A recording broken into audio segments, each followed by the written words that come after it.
Welcome to you all to the launch of the St. Lucia Internet Exchange, from now on called slix. Over here. This facility has been a long time in coming. It's almost been 3 years since we've embarked on this journey.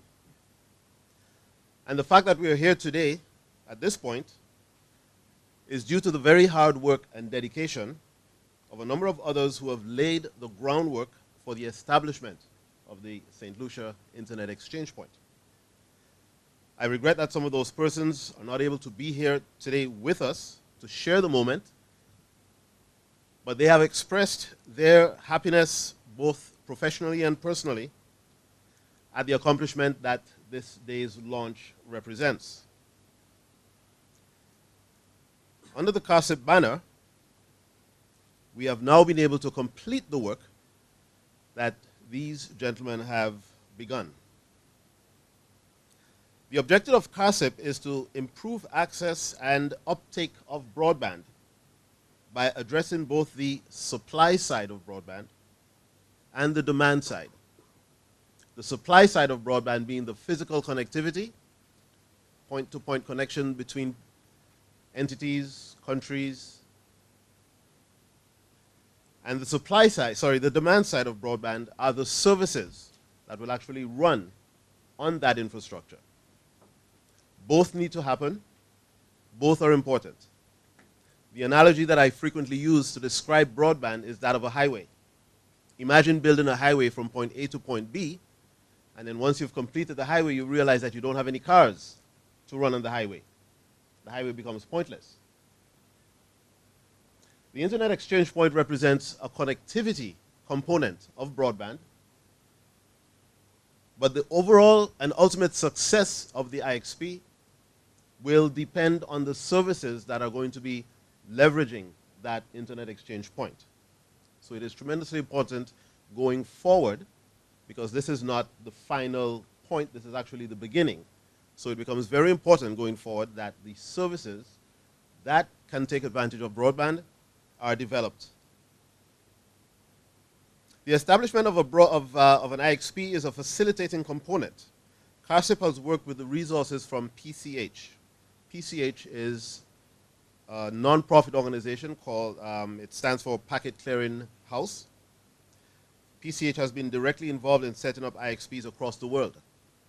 PCH also supports IXPs and top-level domain operators by putting small clusters of routers and servers in IXPs and publishing statistics about the success of the IXPs, offering various services such as looking glass and route server functionality. At present, PCH serves over 65 top-level domains out of its servers in IXPs around the world. Unfortunately, again, the representatives from PCH are one of those who are unfortunately absent, but we will have a message from them later on in the event. In collaboration with PCH and the CTU, the Caribbean Telecommunications Union, CARSIP has established the following milestones. In September 2013, we had an IXP workshop, during which many of you might have attended, and sensitizations were conducted into the advantages and benefits of having an IXP. A working group for the IXP was established in October 2013. An MOU between the predominant internet providers on island was signed in January 2014. The IXP equipment itself was received in February, and the IXP was established, implemented, and tested also in February this month. The launch, of course, is today, and we look forward to additional expansion of the facility by about March, and as part of the broadband assessment consultancy, which we're in the process of finalizing, we expect to have an IXP governance model by about June of 2014. Okay, So how will St. Lucia's benefit from the establishment of an internet exchange? Because all this sounds great. The average user is probably going to benefit by recognizing much better performance for bandwidth-hungry applications. So what that means is, if you realize Skype, applications such as Skype, voice over IP, streaming video, all of those are what we call bandwidth-hungry applications. In other words, they require more bandwidth. So the faster that bandwidth can get to you, the better your internet experience will be, and the greater your demand for more bandwidth is going to be as well. Sectors that deliver e-services will also benefit. Online banking and bill payments will become more effective and cost effective. Radio and television providers that deliver streaming content will also see improvements in the quality of service. The service providers will benefit because users are going to demand more data. So the service providers are going to sell more data plans. The ISPs can benefit further by saving in transit costs, because every time the packet of information transits through someone's switch, there is a cost associated with it. The shorter the distance, the reduced cost. Government can certainly benefit because they can become a content provider. The government, you may be aware of, has launched a number of e-initiatives, such as the e-tax filing system and others, that are intended to benefit the citizens of St. Lucia. With the government providing these services online, having that short route to your end users is certainly going to make this delivery of those services a lot more efficient. In telecommunications, again, the government can certainly make significant savings there because their telecommunications bills can go down by the utilization of newer technologies. Again, we mentioned voice over IP. Incidentally, services like television are going to be gone in very short order. There is no longer going to be cable TV in a few years. It's going to be IPTV. All of your television channels are going to be coming over the internet. This is happening all over the world. So just about everything is going to be connected. So the more people are connected, the more bandwidth they're going to require and the more efficient they're going to expect those services to be. One of the concerns of the establishment of an internet exchange point, of course, is security. That question has come up time and time again. There are two aspects of security that have to be dealt with and that have been dealt with in the establishment of the slix IX.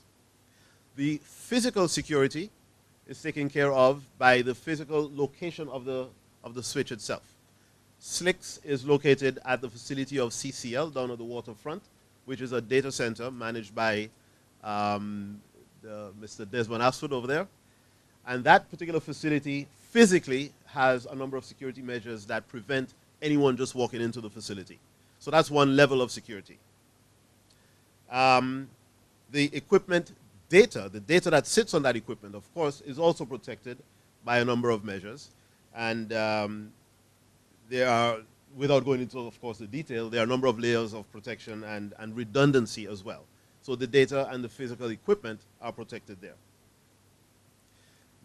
Legally, there is the Information Interception Act of St. Lucia, which states that a person who intentionally intercepts a communication in the course of its transmission by means of a public postal service or a telecommunications network commits an offense, and on conviction or indictment is liable to a fine not exceeding $20,000 or a term of imprisonment not exceeding 4 years or both. So from the legal standpoint, there are acts in place that protect the access or the interception of the data, and from the physical standpoint, there are also those acts, those measures that prevent the data and prevent unauthorized access. In closing, I would like to say this, that the establishment of this IXP is not so much a triumph of technology, but of the spirit of collaboration and cooperation between stakeholders in a highly competitive and restricted market. It speaks to what can be accomplished when individuals and corporations can agree to enter into a venture based on little more than a handshake and an agreement. What makes such an agreement possible is the realization that such a venture benefits everyone involved. And I would like to extend again my early congratulations to both Lime and Columbus for agreeing to the establishment of the slix IX. Thank you very much and welcome again.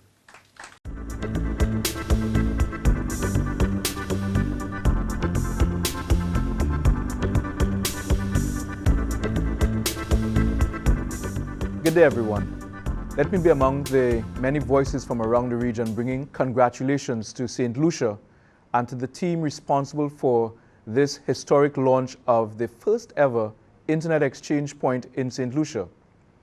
As many of you may have already heard, this is a truly historic occasion. And coming against the backdrop of the National Independence Day celebrations, I think it's also a timely one. This is an occasion when St. Lucia can say that it is truly putting in place the infrastructure that gives it technological independence when so many other countries are still locked into an essentially foreign-led, foreign-based internet. St. Lucia is taking a step to bring fundamental and critical aspects of its internet infrastructure right here at home. You would have heard many statements about the value of having a local internet exchange point. And I just want to share a few perspectives on this launch and on what it means for the internet in St. Lucia, but also for ordinary users of the internet. We've had many, many years of meetings and conversations and workshops and declarations about the role that technology plays in national development. We've had wonderful promises being made about how technology can revolutionize education, healthcare, government service delivery, and so on. But there's been very little discussion on what does it actually take to bring it to pass. Many have tried giving equipment or donating services, but the internet economy is a very complex thing. And at the foundation of that economy is the location of critical internet infrastructure right here at home, right here in the domestic space. And this launch today, the launch of SLIX or SLix, the St. Lucia Internet Exchange Point, represents a foundation stone in the St. Lucian internet economy. And that's very significant. It's significant because the promise of the technology, and in particular the promise of internet-based technology, depends on having certain aspects of internet infrastructure located within country. Why is this important? It's important because to truly benefit from the internet, the costs associated with delivering the packets that allow us to view the websites that we want to view, or to make the voice over IP phone calls, or to look at the many services that now depend on the internet, the cost of those packets being exchanged when they have to go to countries as far away as the United States or as Europe, or even in some cases across the world to Hong Kong or Japan, is incurred by the country, even when the communication is between participants or residents here in St. Lucia. And that stops today with the launch of this Internet Exchange Point. The Internet Exchange Point means that for the first time, there is going to be something called peering between the local internet service providers, where traffic that is destined for customers on island remains on island. And the charges that were previously associated with sending that traffic out to North America, for example, only to bring it back into St. Lucia, are no longer going to be incurred.